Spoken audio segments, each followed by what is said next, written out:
Greetings RC fans, Sharky here and welcome to Sharky's Garage. Today we have part 1 of my zip tie drifter.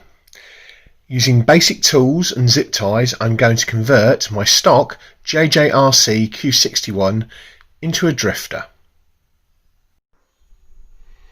So this is the base chassis. I managed to pick this up cheap off Facebook Marketplace.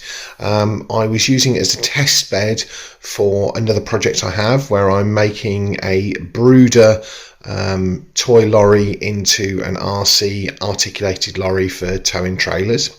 But I still need to order a WPL B16 KM kit once they are back available. So I'm using a lot of ideas that I've picked up from my friend Liam and his RC channel. The higher you climb, the further you fall, I think is the correct name for that. Sorry, the higher you crawl, the further you fall. So one of the things we're going to do is we're going to make this two-wheel drive. We're going to detach the front drive shaft. We're going to take out this motor area here. We're going to flip it over so that that is at the front and the pumpkin is on top driving the rear wheels. We're going to remove all the suspension from the back and we're going to hard attach that to the chassis rails using cable ties or zip ties, hence why this is the zip tie drifter. I'm going to do a similar thing on the front, but because this is a JJRC as opposed to a WPL, you can see that it has a lot larger pumpkin on the front. Let's see if I can get a good angle on that with the light. See here? It's a lot larger than the WPL. Now, I have seen a modification where somebody cuts this area and puts a pen between it to turn it into a like a straight through. I've also seen on one of Liam's videos he's taken the centre drive shaft out and just had it on the end bits.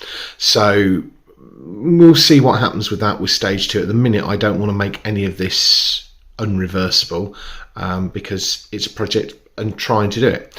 Now the other thing that I need to do is down in here, I don't know whether you can see, there's not a lot of movement. Let's see if I turn it around that way. Right, so that hole there, the servo horn, well it's not a servo, it's actually a switch on this because this is non-proportional, like a three-way switch, doesn't turn very far. So I'm going to make those bigger, either side. The other modification, this is the standard battery that comes with one of these, which is a 6 volt 5C 600 milliamp hour. But these connectors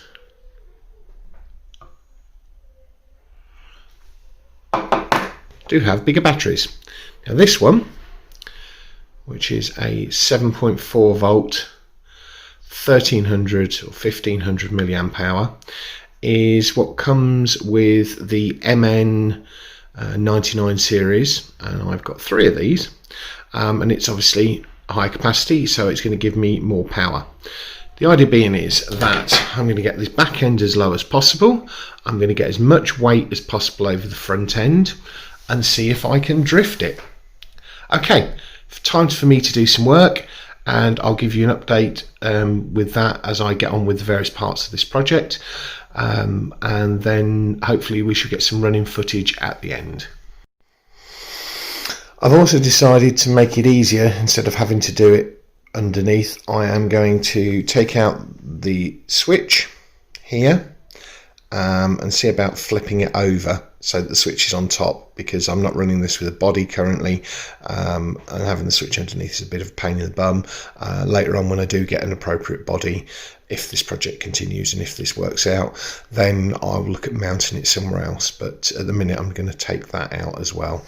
So far I've just released the motor cable there, which as you saw before was really tight, and then taking the screw out so I can take the board out.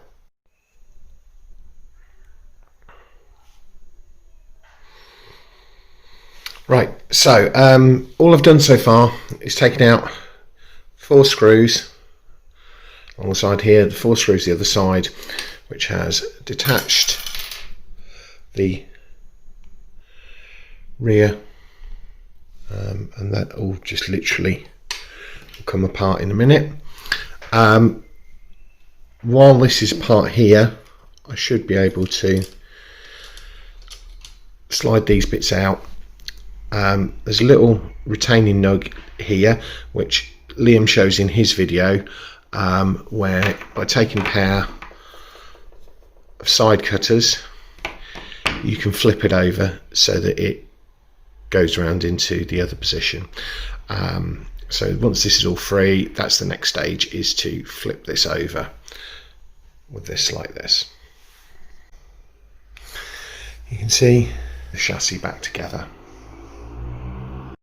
Just a quick one.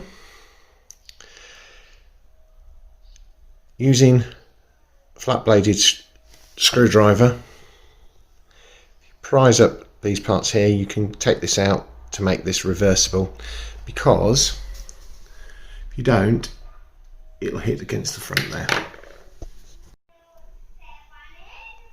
Okay, to maintain the drive shaft angle to a reasonable angle, I'm going to have to take out this bracket that normally sits here, because obviously it's not going to work for that, so that we can get a decent drive shaft angle. So that's that there, but that may come in, because obviously when I'm working on the front, what I may do is put this one in on the front to act as a brace, and then move this whole section out of the rails and up. It won't be as strong, but this is not a crawler, this is not designed for that, it's designed to drift, so we shall see. So having noticed that these were coming apart here, I don't know whether you can, whether it's going to focus because it's black on black. Let's see if that'll work better. Yeah, like that. Put a cable tie on that side. I'm going to put another one on this side. So the rear end is done in principle.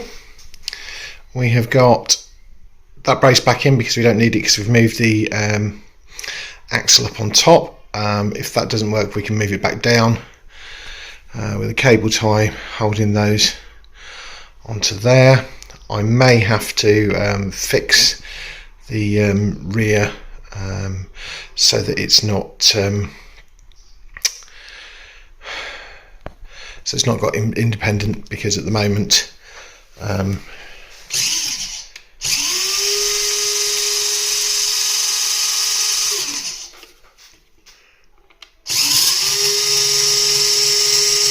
you can see by just holding one wheel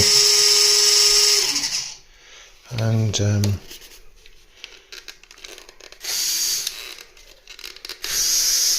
just got the front end to do. Okay, I'll give you another update once the next bit's done. So that's as far as I got with part 1. I'm going to close that out now. When I come back in part 2, we'll finish doing the front end, moving the steering mechanism and that up above the rails, and hopefully then we can see some test footage of it running. I will by that time have some different tyres, so we can run through some tyre combinations and see how that looks. But rather than making you wait for this whole video to come out, I thought I would round it out now and come back to you with part 2. Catch you soon.